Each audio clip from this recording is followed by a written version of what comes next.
wait until somebody joins. Just got a little brighter. We're live. We're live. Nobody's watching us, but we're live. It's kind of cool. As soon as somebody joins, we'll start.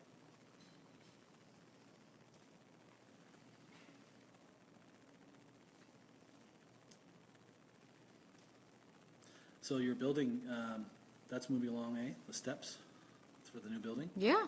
That's good. You guys need it. Yeah, I think so. I had that new knee. I even wonder if I could go to work when I first got operated. But made it then. Made the steps. Yeah, I mean, it served a purpose. You guys have really renovated that place to be what it is. It's pretty cool for what it is, but yeah, it's just not up to date anymore. Yeah. That little EMO room works good though. We go in there, we get good ideas in that little room for some reason. I went to a school like that. My first elementary school was East Green Harbor, or West Green Harbor. It's three classroom school. All right. Yeah, kind of reminded me of that building. Same kind of building. All right. Hi everyone. Welcome. Hello. I'm at the Handsome Gentlemen's Conference at the Grand Hotel. Actually, I'm not. I'm at the Grand Hotel at a tourism conference, and with me I have Neil McKenzie. Neil, what's your role? Well, my role is the manager of Yarmouth and Acadian Shores Tourism, and we're a partner of the municipality of Argyle. We work to partner with them in marketing their tourism opportunities for visitors. Awesome. I know Neil pretty well, and today there is some exciting stuff going on at the Grand. We had an hour-long presentation on YASTA and all the things there is to do and see. A lot of tourism stakeholders were here, getting the latest scoop on the summer and the new brochures that are out this summer. So what are you going to do this season? Well, thanks for having me on and mentioning what we were just doing. Yeah, we just did have that meeting, and I was really pleased to see that we had about, I would say, 60 to 70 tourism operators. Yes, not necessarily operators, but people that are in the industry. So we're talking about frontline staff people that work at front desks of hotels, servers, people that work in the industry, and we were able to make sure that they were well aware of the experiences that the new experiences they can tell visitors about. So, you know, things like when a visitor says, "What's there to do?" we want to really engage those operators to know, well, you can do this or this or this. So they can do the Tuscan Island tours, or they can do the Cape Frichu Lighthouse, or they have this fantastic new experience that's happening at the lighthouse, or this new Dark Skies experience is happening at Quinnen, etc. We want to make sure they feel like they can champion the tourism cause. Yeah. One thing I find about our region is there's a lot to do on your own. There's a lot of adventures, a lot of trails. There's a lot of water. I wouldn't think that it'd be hard for anybody to find anything to do. Have you got anything special planned this year? Anything really new on the scene? Anything new for Canada Day? Sure. Well, we have a few new experiences I could talk about. We have we have one that we're really proud of that was a partnership, and I mentioned this in the session earlier, but we have a partnership with Bay Ferries and a bunch of other operators called Eat, Drink, Look Up. That's the name of the experience, and it is what it is, what it sounds like. So it includes a passage on the ferry, 2 room nights at the Rod Grand Hotel, and transportation to and from all the experiences. So you would come across on the ferry, you stay at the Rod Grand Hotel, transportation is provided. Then you would go to do the foodie walking tour at 11 o'clock. So you do that in the morning. That's a foodie tour around the town of Yarmouth. So you get samples at restaurants and places around the area, and it's really great. People love it. Then you would go do a free Living Wharves experience at the Ice Plant Wharf. Yeah. And then you would have a little bit of free time to maybe do the walking tour, the heritage walking tour if you wanted to. And then your Calvin D'Angemont transports you out to the Hatfield House for dinner. Yeah. So she has, I believe she serves the lobster, creamed lobster, Clara Harris's famous recipe. Yeah. Nice. And she talks about the Acadian heritage and other things related to the house. Yes. And that's going to be delivered by the new operator that's out there, by the way. Yes, Corey McLaughlin. Yep, Corey. Yep. And then from there, you're transported out to the Deep Sky Eye Observatory for a Deep Sky, Dark Skies experience.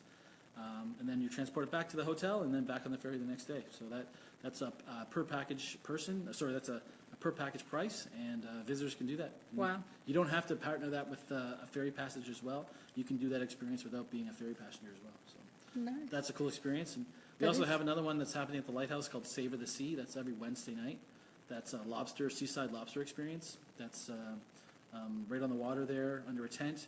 They had McKenzie School of Dance come down. They have a full lobster supper. Beer and wine is available at the Lighthouse, and you can do the trail, and it's a really great experience. So that's every Wednesday night at 6:30. Oh, that sounds really nice. I'll Those are have just to a go couple, myself. a couple new ones. Yeah, I would recommend that. I think we're going to try it for sure. Yeah. Yeah. Yeah. Yeah. This is And of lo- course, there's restaurants opening up. There's a new restaurant in Tuscaloosa that's opening up. Yeah, we have the Trees Inn. Yeah. Yeah. Yeah, Opening and up. we have 2 new coffee shops now on the waterfront, or here in Yarmouth, and we have the Keeper's Kitchen, which is opening up in the Lighthouse. Yeah. When is that opening? They're saying June, so Okay, we're in June. okay, getting close. I know they're really scrambling as quick as they can. They're training people. They're Okay. getting their marketing in place and probably their menu nailed down, and then the renovations that are happening. So. Yeah. And the Lighthouse has a new experience out there too. On top of that, not to stick to the Lighthouse, but it's just that they've done some new things. They also have a renovated display out there called the Lens Project. So you can go in there and actually in another space out there, Yeah. they have a room in one of the other buildings where you can actually explore one of the lenses that was in the Lighthouse and actually get it to turn. And Really? it's a cool new display that they have out there. So yeah. Oh, that's nice. So Lighthouse is really, like the Village, it's one of our anchor Yes, icons. yeah. And in the Village last year, I believe, or the year before, they put in the new post office. Yes. Yeah. So it's great to see product continue to grow and enhance That's and right. be improved, because that's what keeps visitors, right? That's right. I had a question about the foodie tour. Do a lot of locals do the foodie tour? I don't have the exact numbers of the breakdown of the demographic there, but I think there are definitely locals that do it. Yeah. I find locals will do it when, for example, their family comes and they say, Yes, "We take yeah. your friends and family that are visiting. Let's do this experience," because it's a great way to, get a taste, no pun intended, of the local culture and all those. That's other right. things, That's right. One thing I did learn today was about transportation when you get off the ferry and renting vehicles.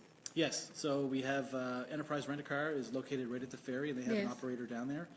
And we also have a new car rental company available for the region. Budget Rent-A-Car is located at the Mazda dealership, but they can be found online, and they'll Yeah. come and pick you up.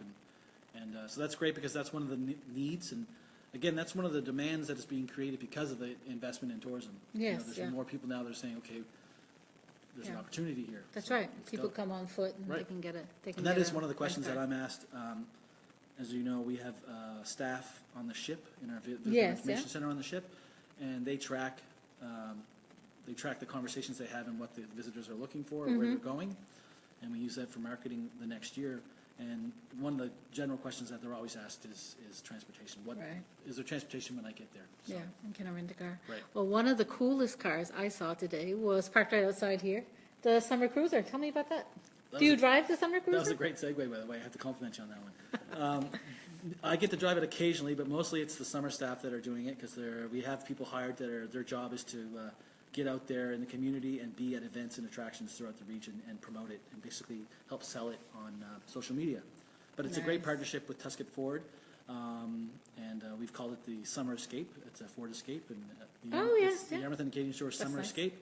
So yes, for those of you that are listening, or pass it on, please use the hashtag Ford Summer Escape for any time you do any kind of social media posts on Instagram or Twitter, and you'll be entered in to win one of 3 prizes. The first prize is a stand-up paddle package, stand-up Okay. paddle board and paddle and life jacket from East Coast Paddle Company, Nice, Nancy LaCosta. nice. And prize 2 is a trip for 2 on the Cat. And third prize is $100 off anything at Tuscaloosa Ford.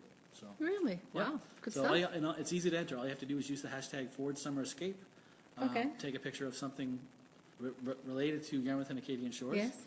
And you're entered into the contest. Well, so I don't have to say where I saw the vehicle or anything like that? No, it's really easy. We made it really simple this year. Wow.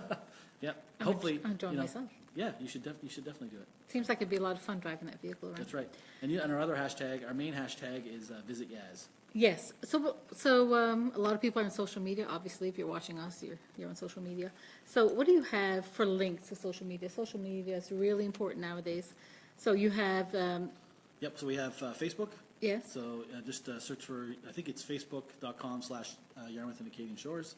And certainly we're on Twitter at Visit Yaz. So Okay. the @ symbol, Visit Yaz. We're on Instagram, the same thing, at Visit Yaz. Yes.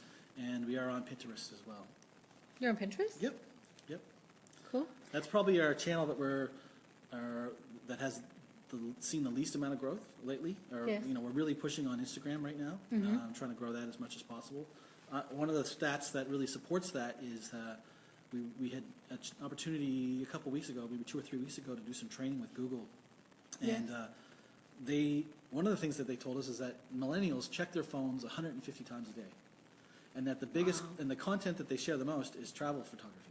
So anything related to travel, so travel and Really? food. So, and that's mostly shared on Instagram, is Nice. the most growing thing. Certainly Snapchat is growing, but travel photography and travel photos, people sharing their experiences is one of the most shared items on social media. And certainly, so that's the key. If you're going to be a tourism operator or in the tourism game, which is very competitive, you need to have a good social media presence, and you have to be on all those channels, unfortunately. For sure. Yep. Yeah. So before we close up with Neil, I know he's got some plans at 1 o'clock. So what are you doing today at 1? Well, we just had a session, I don't know if we've mentioned it or not, but we just had a session with some tourism operators, and now we're going to throw a few of them on the bus, and we're going to take them around the region and make sure that they actually get to get a really quick hands-on feel for what the region has to offer. So we're going to be going to the lighthouse, and we're going to be going all the way to Pubnico and showing them around. These are the places where they need to recommend to visitors to go. Yep. This is live, obviously, and very unrehearsed. And I did forget to say that you can ask any questions, and we will answer them. Don't make them too hard for us. I have a question, though, for Neil. What do you do in your personal time? What do you do in your downtime? Sure. Well, I have 2 children and a wife, so I guess I'm a family guy. So they keep us very busy. Certainly on the road with my daughter's a swimmer, so we are on the road for a lot of swim meets. She's a Yarmouth Y Whitecaps. They also do a lot at the Arc in theater, so my family volunteers there. And I travel a lot. I'm very lucky to be able to travel a lot for my job. So when I'm not traveling, I like to be at home. And probably a lot of people don't know, but it looks at me, but I like to skateboard in my spare time. So I'm really excited to hit the new skate park in Liverpool that I just saw opened, as well as our skate park in Yarmouth. So. Wow, that took me by surprise. Yep, I'm an old very skateboarder from the '80s, so it's a lot of fun. I don't do the crazy stuff. I just like to kind of fly around, but it's a lot of fun. Wow. I guess he's got a lot of workplace balance and balance on skateboard. Good. Well, it's nice talking to you today. It's great talking to you as always. So. Enjoy the rest of the day. Okay. Thanks, everyone. Thank you. Bye.